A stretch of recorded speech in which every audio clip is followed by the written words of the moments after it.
Kasama rin sa mga nagpetisyon ang Vice Alcalde ng Davao City, okay, at ang mga bayaderos, kasama sila sa nag-file ng kaso. Ayan yung mga bayaderos. Bayad na bayad! Siyempre, kailangan kasama sila para merong mag-iingay, para may kukuda. Ang problema nila itong mga to, mga kotsero.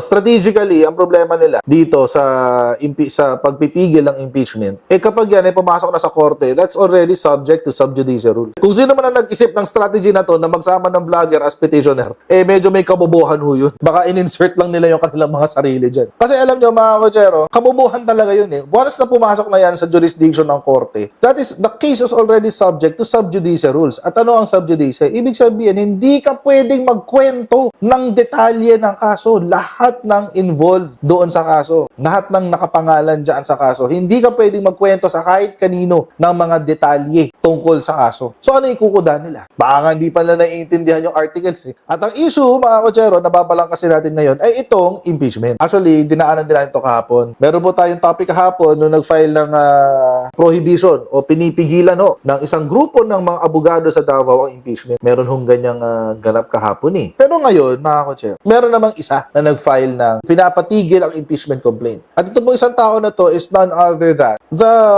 plaintiff herself or the defendant herself. Si Sara Duterte mismo. The defendant. Siya mismo ang nag-file ng prohibition ng pagpipigil at saka petition for certiorari. Ibig sabihin, merong sinasabi ni Sara Duterte na merong grave abuse of discretion na naganap. May pang-aabuso na naganap. Actually, mga kotsero, i-final din ito kahapon kasabay nung sa mga abogado. Kaso mo, mga kotsero, ang nabalita kahapon ay yung sa mga abogado lang. Hindi lumabas itong version ni Sara Duterte. Kasi kung lumabas yung kay Sara Duterte, hindi natin natatopic sa mga abogado. Ay topic natin yung kay Sara Duterte mismo. Kasi this goes to show, mga kotsero, nagpapatunay lamang ito na kinakabahan na si Sara. Malamang sa malamang, mga kotsero, nakita na niya, nabasa na nila yung articles of impeachment, na-realize na nila, or na-evaluate na nila yung kanilang chances kung mananalo sila or hindi. At ngayon, medyo kinakabahan na sila. Kumurap eh. Kumurap si Sara Duterte. Kumurap na gano'n, no?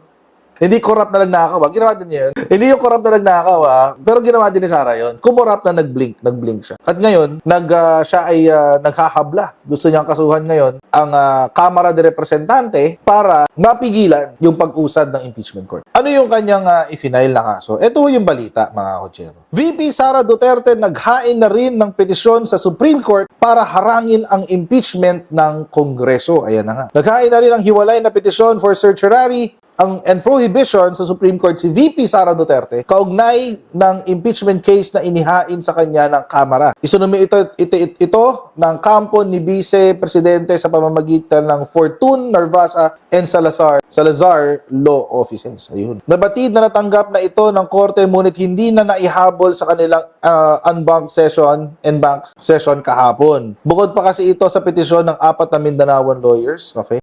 Ang nakakatawa dito sa complainant, mga kotsero, ito. Iniling din kasi ng mga abogado. Ito yung mga abogado. Okay, yan. Kasama rin sa mga nagpetisyon ang Vice Alcalde ng Davao City. Okay, at ang mga bayaderos. Kasama sila sa nag-file ng kaso. Ayan yung mga bayaderos. Bayad na bayad!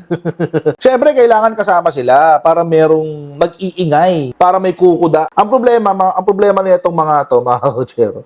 Strategically, ang problema nila dito sa pagpipigil ng impeachment, kapag yan ay pumasok na sa korte, that's already subject to sub judice rule. Kung sino man ang nag-isip ng strategy na to na magsama ng vlogger as petitioner, medyo may kabobohan ho yun. Baka in-insert lang nila yung kanilang mga sarili dyan. Kasi alam nyo, mga kotsero, kabobohan talaga yun eh. Once na pumasok na yan sa jurisdiction ng korte, that is, the case is already subject to sub judice rules. At ano ang sub judice? Ibig sabihin, hindi ka pwedeng magkwento ng detalye ng kaso. Lahat ng involved doon sa kaso. Lahat ng nakapangalan dyan sa kaso. Hindi ka pwedeng magkwento sa kahit kanino ng mga detalye tungkol sa kaso. So ano ikukuda nila? Baka hindi pa nila naiintindihan yung articles eh.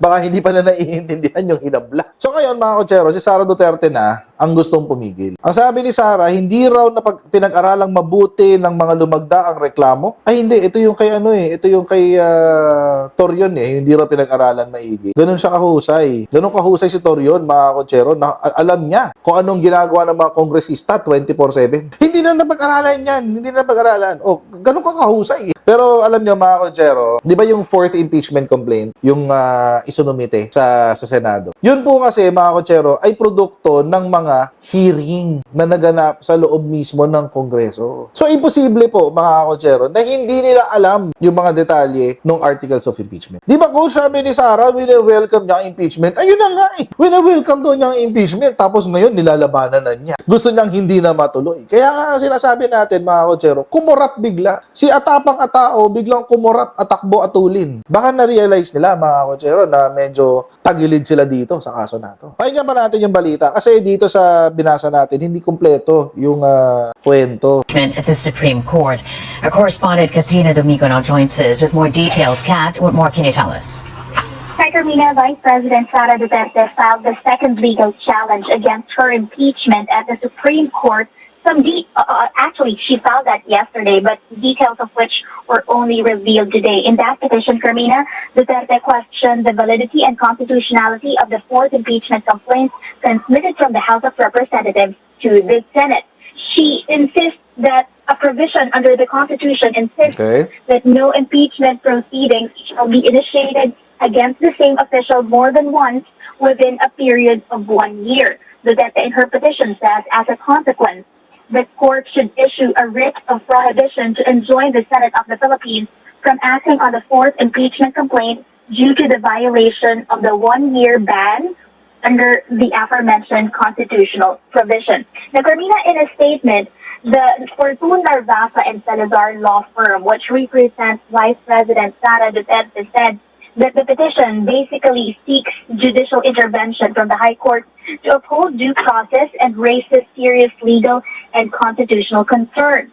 Duterte's lawyers also says that their client, Vice President Sara Duterte, trusts that the Supreme Court will exercise its constitutional duty to safeguard democratic principles and uphold the rule of law. A copy of the petition showed that the respondents are Senate President Francis Cheese Escudero, House Speaker Ferdinand Martin Romualdez, and House Secretary General Reginald Velasco. Now, Carmina, over at the Supreme Court spokesperson Attorney Camille Singh was asked if they have already received the petition and if the issue was already tackled during Tuesday's en banc session. But Singh says that the justices have yet to discuss the Vice President's plea. Carmina. Kat, just a couple of questions for you before we let you go. What will this mean for the impending impeachment trial of the Vice President? Is this going to in any way delay that or further delay the trial of the Vice President? Carmina, if the Supreme Court manages to actually settle all the constitutional issues here, then there may not be an impeachment case an impeachment proceeding in the first place if the court rules in favor of Duterte's petition. But if the court prolongs this process, then we can expect the Senate to delay its proceedings, which was originally expected to happen in June. Another important note here, Carmina, if we look at the last page of the petition, among the lawyers presenting Vice President Sara Duterte in this case are his father, former President Rodrigo Roa Duterte, and her father-in-law, Lucas Marque Jr. Carmina. All right, so then this may also lead to that scenario wherein Senate President Francis Escudero might just say that because there are pending questions before the Supreme Court, they're going to have to wait for those questions to be settled before they proceed with any sort of step regarding the impeachment trial. The ball now is in the court of the Supreme Court, and that it is all up to the magistrates to decide on when or if this impeachment proceedings against the second highest official would ever proceed. All right, thanks a lot, Katrina. So mga kotsero, ang sinabi po ni Sara Duterte, isa po sa mga argumento niya is that na-violate daw yung Constitution sa impeachment kasi maraming kaso na isinumite sa kanya, hindi lang daw isa, within the period of 1 year. So it is a violation of the constitutional provision that no impeachment proceeding shall be initiated against the same official more than once within a period of 1 year. Eh, ilan nga ba ang i-file sa kanya? 4 yung naka-file. Napakarami nga naman. Ano? Isa doon kay De Lima, isa yung sa mga Makabayan Black, isa yung sa mga religious groups. Panghuli yung sa mga congressmen. 4 yun, mga kutsero. So, mukhang pasok nga yung sinasabi ni Sara Duterte. Sobrang daming impeachment complaint nito na i-final within a period of 1 year. Oo, mukhang makakalusot si Sara Duterte dito. Or will she? Makakalusot kaya siya, mga kutsero? Tingnan natin kung makakalusot siya. This is just my opinion. Depende ito. Depende ito sa kung paano i-dedepensa ng partido ni Sara Duterte yung i-final na kaso. Depende pa rin ito.